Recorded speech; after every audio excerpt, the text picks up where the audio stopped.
सफल बने, समर्थ बने, पावन बने जीवन। मीठी मुरली सुन के पाए सुख सघन। आज का चिंतन, आज का चिंतन। ओम शांति। Good morning. प्यार का सागर शिव बाबा आज हम बच्चों को कह रहे हैं, तुम सवेरे अमीर बनते हो, शाम को फकीर बनते हो। फकीर से अमीर, पतित से पावन बनने के लिए दो शब्द याद रखो, मन मना भव, मध्याजी भव। साथ में आज बाबा हम बच्चों को पूछ रहे हैं, कर्म बंधन से मुक्त होने की युक्ति क्या है। बाबा कहते हैं, याद की यात्रा तथा ज्ञान का सिमरण, यह पहली बात है। दूसरी बात है, एक के साथ सर्व संबंध रहे, अन्य कोई में भी बुद्धि ना जाए। और तीसरी बात है, जो सर्वशक्तिमान बैटरी है उस बैटरी से योग लगा हुआ हो, अपने ऊपर पूरा ध्यान हो, दैवी गुणों के पंख लगे हुए हो, तो कर्म बंधन से मुक्त होते जाएंगे। बाबा कहते हैं, बाप ने बैठ समझाया है, यह है महाभारत के लिए कहानी। क्या कहानी है? सुबह को अमीर है, शाम को फकीर है। यह महाभारत की कहानी। इस पर एक कहानी है, सुबह का अमीर था। यह बातें तुम जब अमीर हो तब नहीं सुनते हो। फकीर और अमीर की बातें तुम अब बच्चे संगम युग पर ही सुनते हो। और यह दिल में धारण करना है। बराबर भक्ति फकीर बनाती है, ज्ञान अमीर बनाता है। दिन और रात में भी बेहद का फर्क है। फकीर और अमीर भी बेहद की बात है, और बनाने वाला भी बेहद का बाप है। सभी पतित आत्माओं के लिए एक ही बैटरी है पावन बनाने की। ऐसे ऐसे टोटके याद रखो तो खुशी में रहेंगे। बाप कहते हैं, बच्चे तुम सवेरे अमीर बन जाते हो, फिर शाम को फकीर बन जाते हो। कैसे बनते हो यह भी बाप समझाते हैं। फिर पतित से पावन, फकीर से अमीर बनने की युक्ति बाप ही बतलाते हैं। मन मना भव, मध्याजीव, यह दो युक्तियां हैं। यह भी बच्चे जानते हैं, यह पुरुषोत्तम संगम युग है। बाबा कहते हैं, तुम जो भी यहां बैठे हो, गारंटी है तुम स्वर्ग के अमीर जरूर बनेंगे। बाबा कहते हैं, इम्तिहान पूरा होता है तो फिर नंबरवार जाकर बैठते हैं। स्कूल में भी ऐसा होता है। वो है हद की बातें, यह है बेहद की बातें। नंबरवार रुद्रमाला में जाते हैं। माला अथवा झाड़, बीज तो झाड़ का ही है। परमात्मा फिर मनुष्य सृष्टि का बीज है। यह बच्चे जानते हैं कि झाड़ वृद्धि को कैसे पता है, पुराना कैसे होता है। आगे यह तुम नहीं जानते थे, बाप ने आकर समझाया है। अभी यह है पुरुषोत्तम संगम युग। अभी तुम बच्चों को पुरुषार्थ करना है, दैवी गुणों के पंख भी धारण करने हैं, अपने ऊपर पूरा ध्यान देना है। याद की यात्रा से ही तुम पावन बनेंगे, और कोई उपाय नहीं है। बाप जो सर्वशक्तिमान बैटरी है, उनसे पूरा योग लगाना है। उनकी बैटरी कभी ढीली नहीं होती। वो स्वतः रजोतम में नहीं आते, क्योंकि उनकी सदा कर्मातीत अवस्था है। बाबा कहते हैं, इस समय जितने संबंध होते हैं उतने कभी नहीं होते हैं। कलयुगी संबंधों को बंधन ही समझना चाहिए। कितने बच्चे होते हैं, फिर शादी करते हैं, फिर बच्चे पैदा करते हैं। इस समय सबसे जास्ती बंधन है चाचे, मामे, काके का। जितने जास्ती संबंध उतने जास्ती बंधन। अखबार में पढ़ा 5 बच्चे इकट्ठा जन्मे, पांचों ही तंदुरुस्त हैं।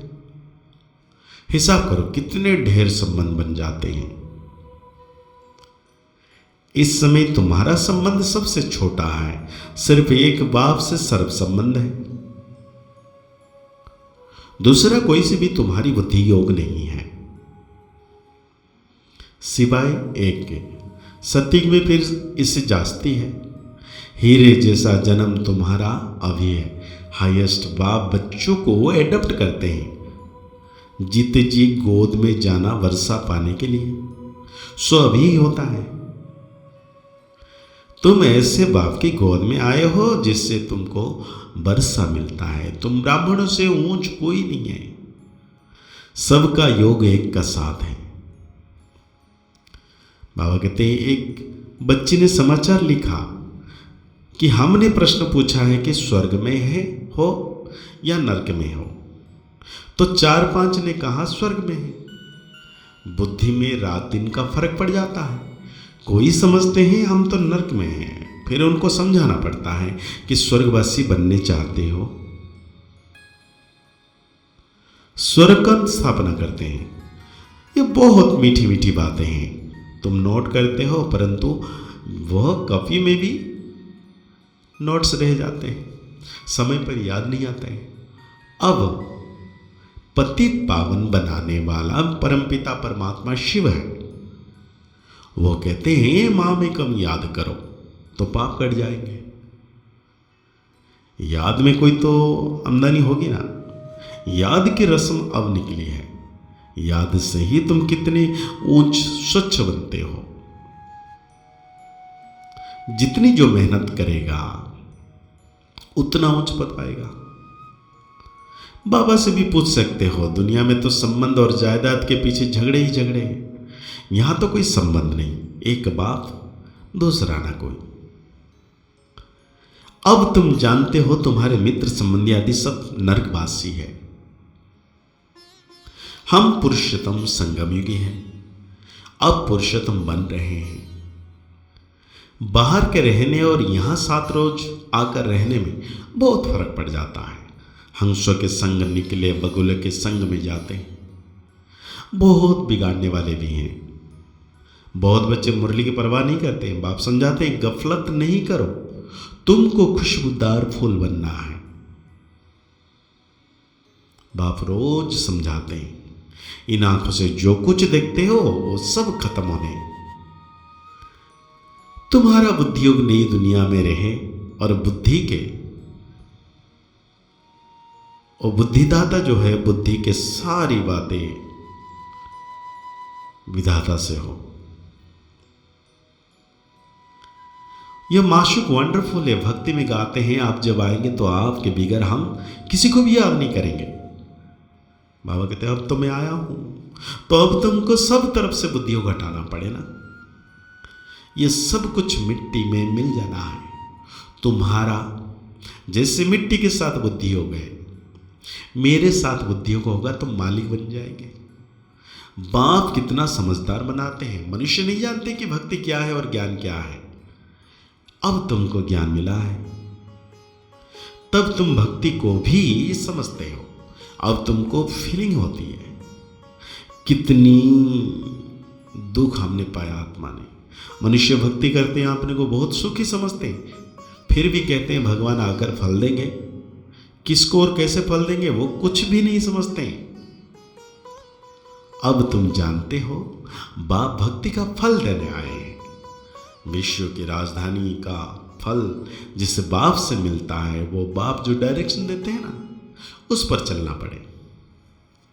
उनको कहा जाता है ऊंचे ते ऊंची मत। मत मिलती तो सबको है, फिर कोई चल सके कोई चल ना सके। बेहद की बादशाही स्थापना होनी है। तुम अभी समझते हो हम क्या थे, अब हमारी क्या हालत है। माया एकदम खत्म कर देती है। यह तो जैसे मुर्दों की दुनिया है। भक्ति मार्ग में तुम जो कुछ सुनते आए हो वो सब सत सत करते आए हो। तो आज बाबा धारणा के लिए कहते हैं खुशबूदार फूल बनने के लिए संग की बहुत संभाल करनी है। हंसों का संग करना है, हंस होकर रहना है। मुरली में कभी परवाह नहीं करना है, गफलत नहीं करनी है। कर्म बंधन से मुक्त होने के लिए संगम युग पर अपने सर्व संबंधी के भाव से रखने हैं। आपस में कोई संबंध नहीं रखना है। किसी हद के संबंध में लव रख बुद्धियोग लटकाना नहीं है। एक को ही याद करना है। परमात्मा लव में लीन होने वाले, बाबा वरदान दे रहे हैं कि परमात्मा लव में लीन होने व मिलन में मग्न होने वाले बच्चे स्नेही भव। स्नेह की निशानी गाई जाती है कि दो होते भी दो ना रहे लेकिन मिलकर एक हो जाएं, इसी को ही समा जाना कहते हैं। भक्तों ने इसी स्नेह की स्थिति में समा जाना व लीन होना कह दिया है। लव में लीन होना यह स्थिति है, लेकिन स्थिति के बदले उन्होंने आत्मा के अस्तित्व को सदा के लिए समाप्त होना समझ लिया है। जब आप बच्चे बाप के व रूहानी माशूक के मिलन में मग्न हो जाते हो तो समान हो जाते हो। तो आज बाबा हम बच्चों को स्लोगन दे रहे हैं, अंतर्मुखी वो है जो व्यर्थ संकल्प से मन का मौन रखता है। तो आज के मुरली के अनुसार हम सो मान लेंगे, मैं सच्चा स्नेही देने वाला सारे संसार को मैं श्रेष्ठ आत्मा हूं। मुरली को और गहरी रीति से चिंतन करते हुए निरंतर मीठे बाबा की याद में रहना कि बाबा सदा मेरे साथ है। मुस्कुराते रहिए, आगे बढ़ते रहिए, पुरुषार्थ करते रहिए, खुश रहें, स्वस्थ रहें, मस्त रहें। ओम शांति, ओम शांति, ओम शांति।